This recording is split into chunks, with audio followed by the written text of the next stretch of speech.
Unit 9, Adolescence. Lesson 1.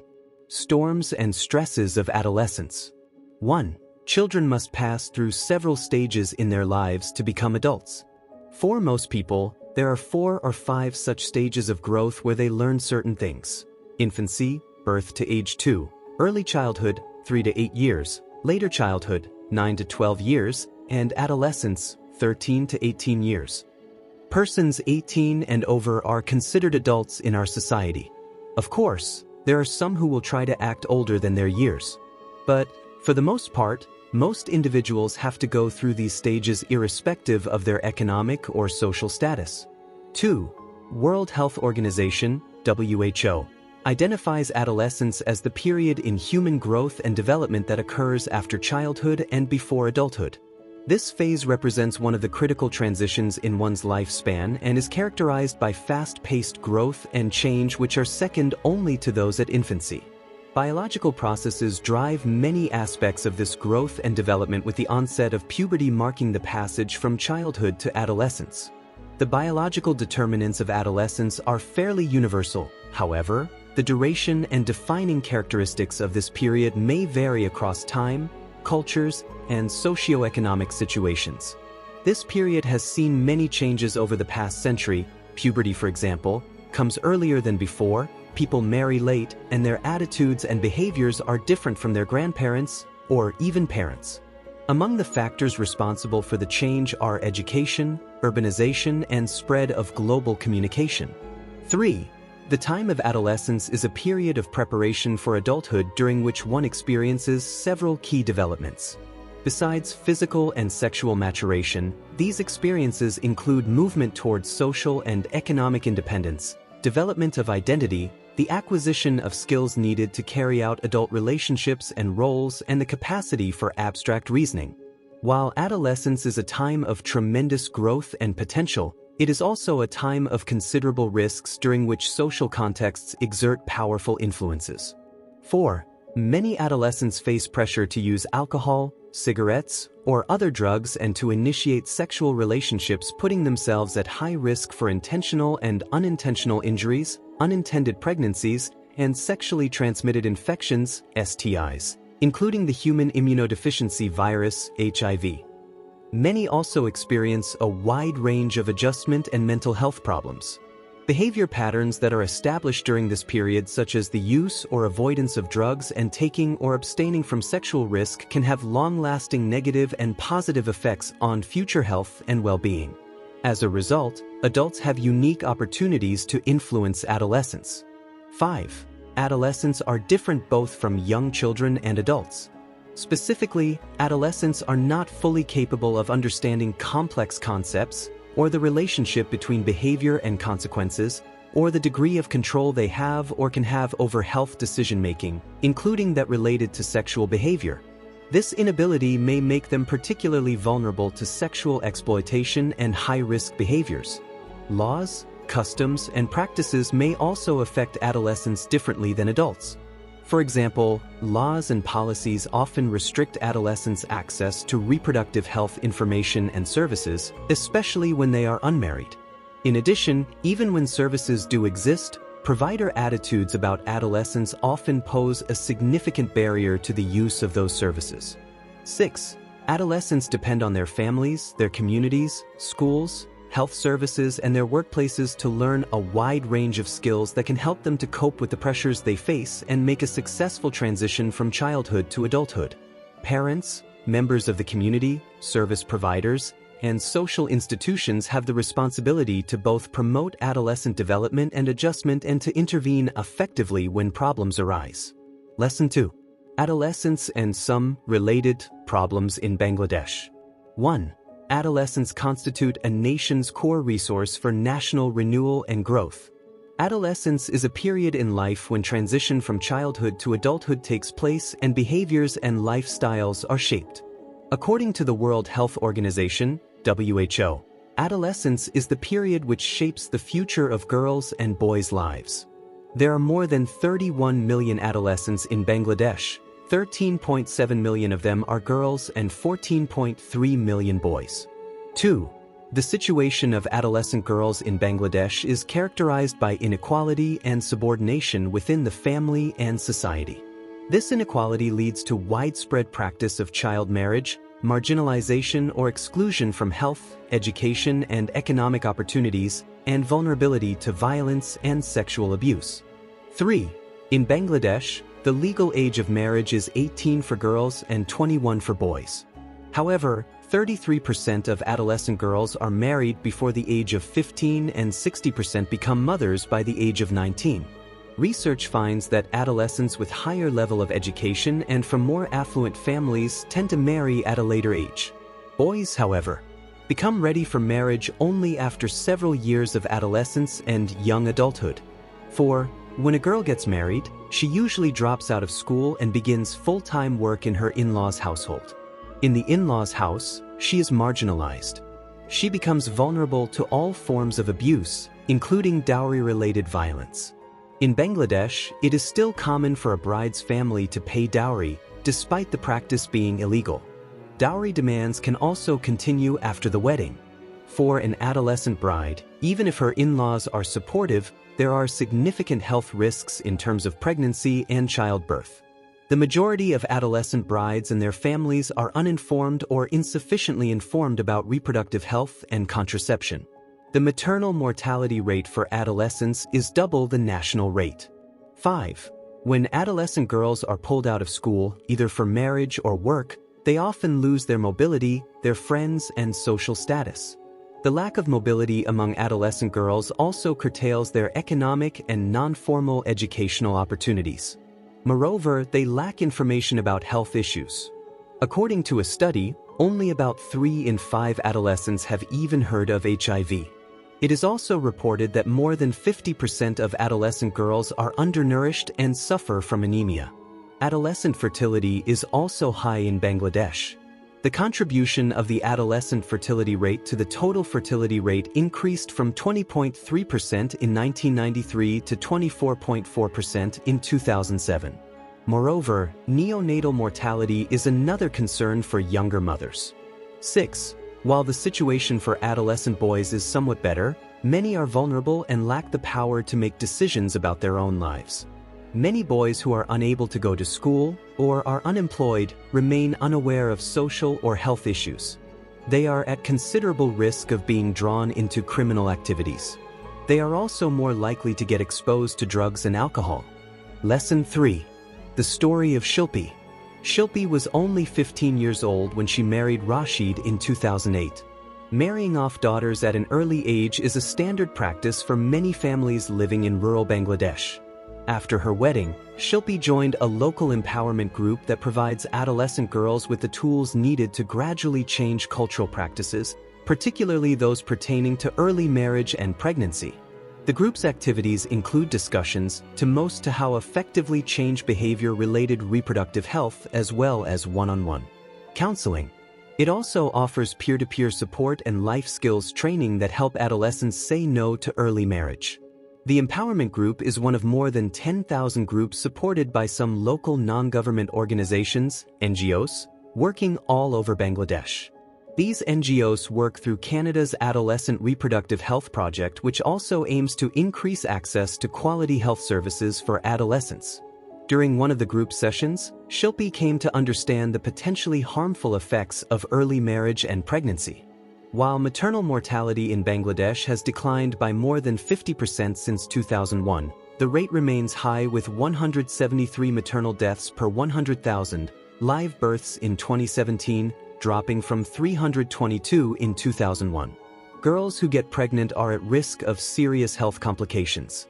These include dangerous hemorrhage and fistula, a painful internal injury caused by obstructed childbirth that commonly leads to serious maternal morbidities and social exclusion. When Shilpi heard about those risks, she invited her husband, Rashid, to discuss pregnancy with a counselor. After hearing about the risks, Rashid agreed to delay having children for 5 years despite pressures from his parents and neighbors to produce an offspring. Together, the couple met with a female healthcare provider, who informed them about the various family planning options available.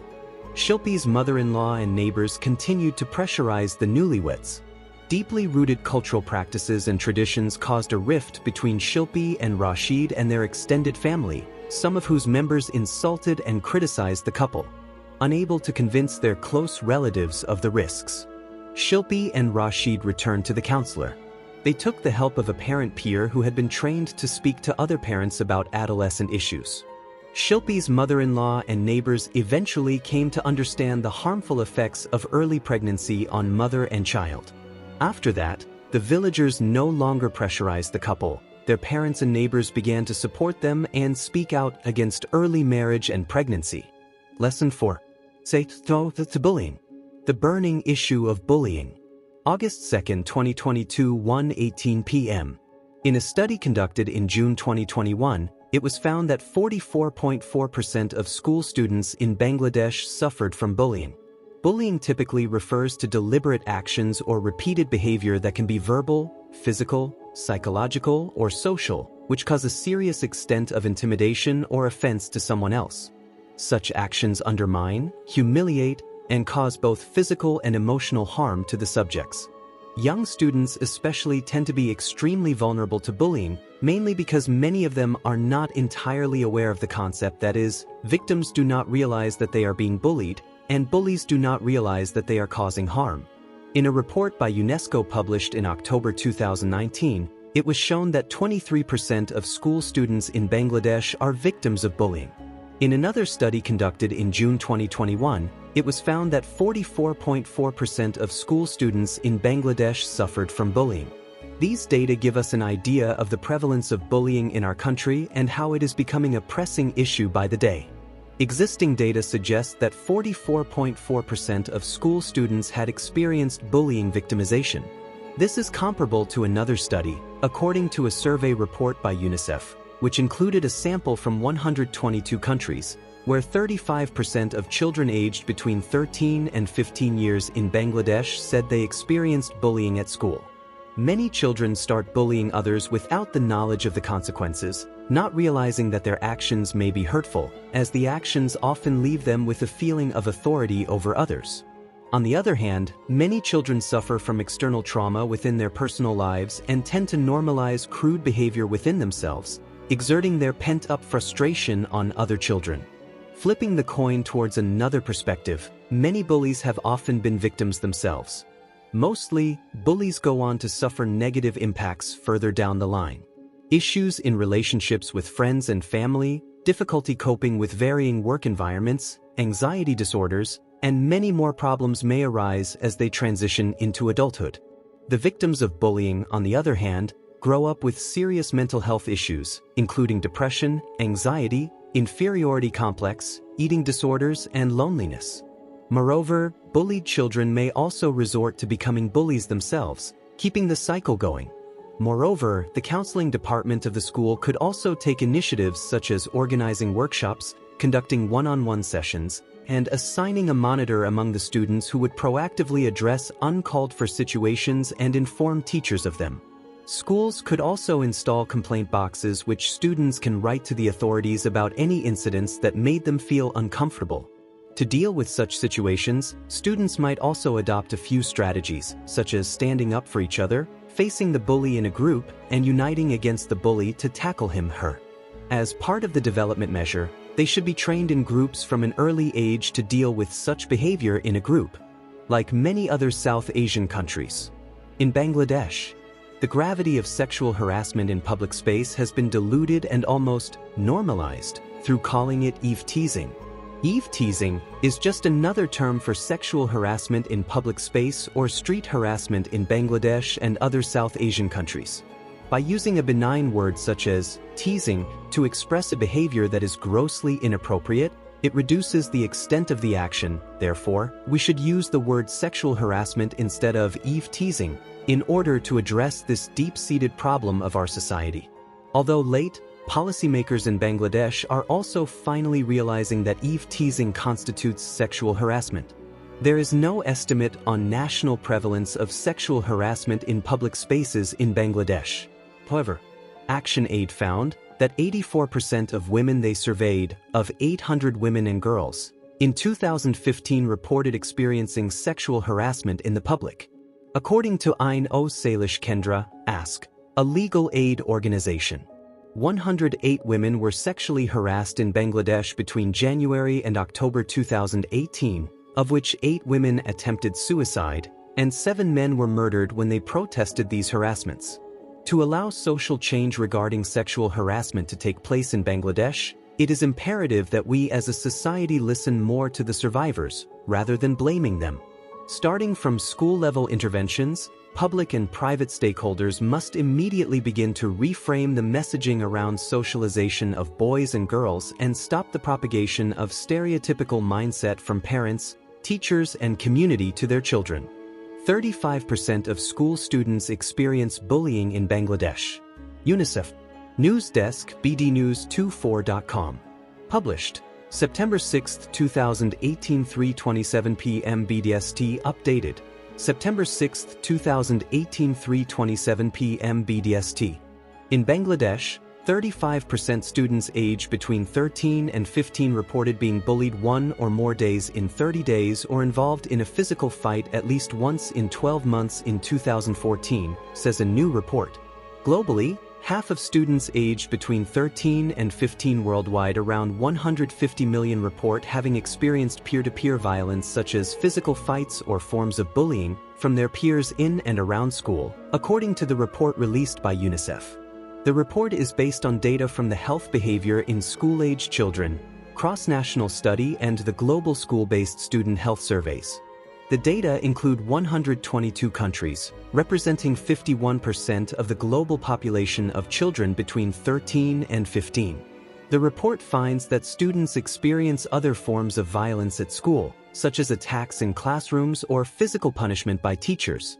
About 720 million school-age children live in countries where they are not fully protected by law against forms of physical punishment at school, according to the report. Education is the key to building peaceful societies, and yet, for millions of children around the world, school itself is not safe, said UNICEF Executive Director Henrietta Fore. Every day, students face multiple dangers, including fighting, pressure to join gangs, bullying both in person and online, violent discipline, sexual harassment, and armed violence. In the short term, this impacts their learning, and in the long term it can lead to depression, anxiety, and even suicide. Violence is an unforgettable lesson that no child needs to learn. Globally, slightly more than 1 in 3 students between 13 and 15 said they experience bullying, according to the report. About 1 in 3 has been involved in physical fights. On the other hand, 17 million young adolescents in 39 industrialized countries have admitted bullying others at school, according to the report. While girls and boys are equally at risk of bullying, girls are more likely to become victims of psychological forms of bullying and boys are more at risk of physical violence and threats. The report notes that violence involving weapons in schools, such as knives and guns, continues to claim lives. It also says that in an increasingly digital world, bullies are disseminating violent, hurtful, and humiliating content with the click of a button. Now we are reading the reply given to Sheila's letter by a legal practitioner. The situation you are facing is commonly known as cyberbullying. It is basically an act done by a person's against another person's by using electronic communication, e.g. social media. A few examples of cyberbullying are causing someone harm by posting unwanted or private information, threatening a person by sending mean messages via emails, social networking websites, text or audio messages, spreading rumors via email or social networking sites, sharing private/embarrassing pictures, creating fake profiles, etc. In Bangladesh, cyberbullying is not just an act to be scorned at but is an offense punishable under the Information and Communication Technology (ICT) Act 2006. The Act, inter alia, provides that a person who deliberately publishes, in a website or in electronic form, any material which is fake and obscene or has the effect of corrupting persons who are likely to read, see, or hear the material or causes to prejudice the image of a person or may hurt religious belief or instigate against any person, then the person publishing the material will be guilty of an offense under the Act. The punishment for such an offense is imprisonment and/or fine. Victims of cybercrimes, including cyberbullying, can lodge a complaint to the Bangladesh Telecommunication Regulatory Commission, BTRC, by calling at +88029611111 or by emailing at btrc@btrc.gov.bd. BTRC is supposed to take necessary actions within 24 hours, and the perpetrators will be brought to justice within 3 days after the complaint is filed. The government has also launched a cybercrime helpline. Victims can call at +880-1766678888 to submit their complaints. Furthermore, if the harassment amounts to criminal intimidation, threatening someone with injury to his/her person, reputation, property, etc., then the perpetrator may be liable to punishment as per the Penal Code 1860. The steps mentioned above should definitely be taken if the matter is serious. An important first step is the internal reporting process of the particular social media website or application. If we take Facebook, for example, photos and comments can be reported and the particular user can be blocked. Similar reporting systems are in place in most other popular social media websites or applications. Thank you for listening to the full audiobook. Click the playlist to explore all the previous units, and don't forget to like and subscribe to support more audiobooks like this.